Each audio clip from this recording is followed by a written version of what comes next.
Hello, it's Alex and welcome to Hey Little Thrifter. Today I'm going to be talking about everything I read in February. February was Women in Horror Month and I co-hosted the Ladies of Horror Fiction Readathon along with the wonderful Ladies of Horror Fiction. I will leave all of their links below. They are an excellent resource for finding female horror authors. They have a website, they're on Instagram and Twitter, so yeah, definitely go check them out. And of course, horror written by women isn't just for February. I for one will be reading it all year round. But it's just a great excuse to focus on horror by women for a month and really celebrate them and promote them. And a big thank you to everyone who took part in the readathon. I hope you enjoyed it. I have really enjoyed seeing your TBR videos and your posts on Instagram and Twitter. And now that the month is over, I look forward to hearing about your reads for the month.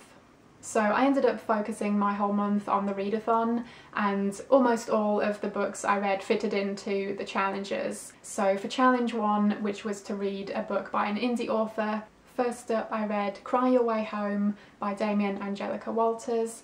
This is a short story collection and my first time reading her work, and I thought it was excellent. This is a really interesting collection of stories, most of them focusing on female characters, whether that be women or girls, and it deals a lot with our roles in society, our relationships, how we are viewed in the world. There were a couple of stories that didn't quite work for me, but other than those I thought they were excellent and I really enjoyed the collection. I gave it 4 stars, and a couple of my favourites were Deep Within the Marrow, Hidden in My Smile, The Floating Girls, a documentary, and The Serial Killer's Astronaut Daughter. Next up I read Cockblock by C.V. Hunt, and I also gave this one 4 stars. This is a story about Sonia and her girlfriend. They're going out to dinner one night, and on their way to the restaurant they start getting catcalled and verbally harassed, and it quickly escalates into physical and sexual violence. And the story goes from there. It is very action-packed and fast-paced. There is a lot of sexual content and graphic violence, so if that's not your cup of tea then I wouldn't recommend it. But I thought it was really well written, and it also balanced out with emotion, and it had a real message to the story, and there's a lot of social and political commentary as well. So yeah, I was really impressed by this one, really enjoyed it, and I'm interested to read more by her. I gave this one 4 stars. Challenge number 2 was to read a book by an author of colour, and I read a few for this challenge too. First up was Her Body and Other Parties by Carmen Machado, and I had a very mixed experience with this one, I'll be honest. I read the first 3 stories and I didn't enjoy them. They just didn't work for me, and I decided to put the book down, and I actually considered not picking it up again, but I read a couple of other things and decided I had some time in the month left and I figured why not give it another chance. So the 4th story or segment of the book is a list of multiple seasons worth of Law and Order episodes, synopses, and I'll be honest, I didn't read all of them. I kind of skimmed through it, but there were some that really jumped out to me and I found really interesting. So that hooked me in to actually continue reading the other stories in the collection, and I'm really glad I did because the stories after that I really enjoyed. So yeah, like I say, a very mixed experience. Even the stories I didn't enjoy, I could see that she was a talented writer and it just wasn't my cup of tea. But yeah, the last few stories, I thought there were some really interesting ideas in there and I really enjoyed them. So this one, overall I gave 3 stars just because it was such a mixed bag for me, but I would still recommend it. Next I read an anthology called Dark Dreams, and this is a mixture of both male and female authors. So initially I just focused on the female authors for the readathon, but then later in the month I went back and read the ones by the male authors too. And overall I gave this one 3 stars as well. I think short story collections tend to be kind of a mixed bag, you know, there's bound to be some that you don't like and some that you do. So the few that I really liked were by, I think my favourite was by Joy Copeland, and then I also really liked the ones by Lawana Holland Moore and D.S. Fox. And then the final story was actually written by Tananarive Dew and her husband Stephen Barnes, and that one I really liked as well. And last up for this challenge I read Body by Asa Nonami. This is a collection of 5 short stories, each one focusing on a part of the body. And that considered, I was expecting something much more visceral than I actually got. These stories do revolve around certain body parts, but the elements of the stories are much more psychological and emotional, and they're very related to relationships with like our family and loved ones than anything really gory or, you know, related to the body that physically. So maybe it's a case of the wrong expectations, but unfortunately I didn't enjoy this one as much as I hoped I would. My favourite of the collection was one called Blood. I thought that one was the most interesting and the most well-developed story of the bunch. And yeah, overall I gave this collection 3 stars. Challenge number 3 was to read a book by an LGBTQ+ author, and I read Silk by Caitlin R. Kiernan.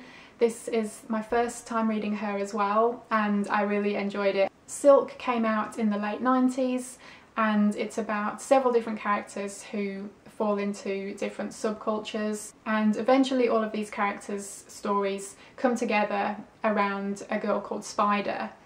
And with the name and the title in mind, yes, there are spiders involved, and they were pretty creepy.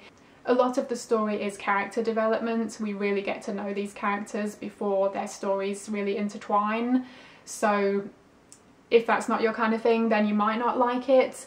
But I thought her writing was beautiful. I thought the characters were really well done. And once the story did kick in, I really enjoyed that too. It is quite ambiguous, and there were a couple of things I wasn't entirely certain on what happened, but I kind of didn't mind. I just really enjoyed going along for the ride. And if you were also a 90s goth, then you might enjoy this too, if only for all of the musical references and stuff like that. I really enjoyed that aspect to it. So I really liked this one and I gave it 4 stars. Challenge number 4 was to read a book published before you were born, and I read The House Next Door by Anne Rivers Siddons. This was originally published in 1978, and I loved this book. It was my favourite book of the month. I gave it 5 stars. It's a brilliant take on the classic haunted house story. It's really clever and I think ahead of its time. It is also very character driven and quite a slow burn, so again, if that's not your thing, it might not be for you, but I highly recommend it. I am going to do a separate review video on this one, so hopefully that will be up in the not too distant future. And I read this one as a buddy read with the lovely Emily at Page Turns. I will link her channel below. And yeah, we both loved this book and we had a really great time discussing it as we went along. So that was a fantastic experience. And also for this challenge, I listened to the audio version of Don't Look Now and Other Stories by Daphne du Maurier. I had seen the film based on Don't Look Now, so was already familiar with the story, and the film is absolutely excellent. So I was really intrigued to read the story, and that one was excellent. I gave that one 5 stars. Super atmospheric, and the ending is fantastic. There were 4 other stories in the collection, and 3 of them I really enjoyed. That was Not After Midnight, A Borderline Case, and The Breakthrough. They were all quite different, but had some kind of mystery element to them, and they were all really great and I enjoyed the narrations of them. The only story that I didn't really enjoy was The Way of the Cross, and I think partly that was because I kept waiting for the mystery element of the story to kick in and there was no mystery. So yeah, I just didn't really enjoy that one as much, but the other stories were strong enough for me to overall give the collection 4 stars. Okay, and moving on to the final challenge, number 5, which was to read something short. and I ended up reading quite a few for this one. I guess they could have fitted into other challenges, but I just kind of threw them into this category instead. First up was Come Closer by Sara Gran, and this is a really great novella about a woman who is slowly being possessed by a demon. I thought the writing was excellent and yeah, really captivating. I think at the end I was kind of wanting a little bit more from it that I didn't quite get, but it was still really strong and definitely had some creepy moments. So yeah, I recommend this one. I gave it 4 stars. I read a poetry collection called I'm Not Your Final Girl by Claire C. Holland, and I went into this knowing that I'm not really a poetry fan, and honestly that's probably because I just don't really read it, so I'm not familiar with it, and what little poetry I have read I just don't really get. So, but I was intrigued enough with it being a horror collection that I wanted to give it a go, and I still quite enjoyed it. I think my issue is that, yeah, I just don't really get it maybe, and poetry just isn't something that really works for me, but I really enjoyed the concept. Each one is focused on a specific female character within horror film, so I think maybe I appreciated it a bit more than I personally enjoyed it, so I gave this one 3 stars. Next I read a graphic novel, and this was volume 1 of Coffin Hill by Kittredge. This is about a character who is part of a line of witches, and we're following her as an adult in the present day, but also looking back to the past when she was a teenager and something horrible happened. I feel like this one was maybe a little style over substance for me. I enjoyed the illustration style, and I did enjoy the story enough to keep reading it, but maybe not enough to really hook me in and want to continue with the series. So I gave this one 3 stars. I also read The Invitation by Diane Hoh. This is one of the Point Horror series, and yeah, I haven't read this one since I was much younger, so it was really fun to revisit it.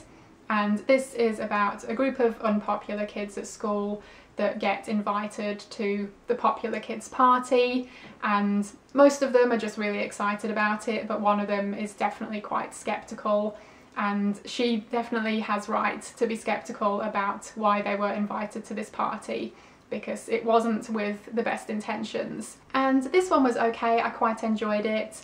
I think the reveal towards the end, which I won't spoil for you, didn't have maybe as much impact as it could have done, but overall it was pretty good and I gave it 3 stars. And I had another buddy read, which was The Mummy by Barbara Steiner, another Point Horror book, and I read this with the lovely Laura at Laura Pora. I will link her channel below. And this one is about a girl who is obsessed with ancient Egypt, and there is an exhibition going on at her local museum with a bunch of artifacts from ancient Egypt, and she is volunteering at the exhibition, and she is strangely drawn to the mummy of this prince who died many moons ago. And yeah, this one was okay. I didn't really enjoy it as much as I hoped. It was quite different to your usual Point Horror. It had a lot more fantastical elements to it, and while I appreciated the author doing something a bit different, I just didn't quite enjoy it as much, and I just didn't really connect with the main character. So it was okay, and it was fun to buddy read, of course, but yeah, the story itself wasn't my favourite, so I ended up just giving this one 2 stars. So that was everything I read in February. Let me know if you've read any of these and tell me what you thought. If you took part in the readathon, I would love to hear about which books were your favourites and if there's any that you would recommend. Thank you ever so much for watching. I hope you enjoyed it, and hopefully I will see you again in my next video. Bye!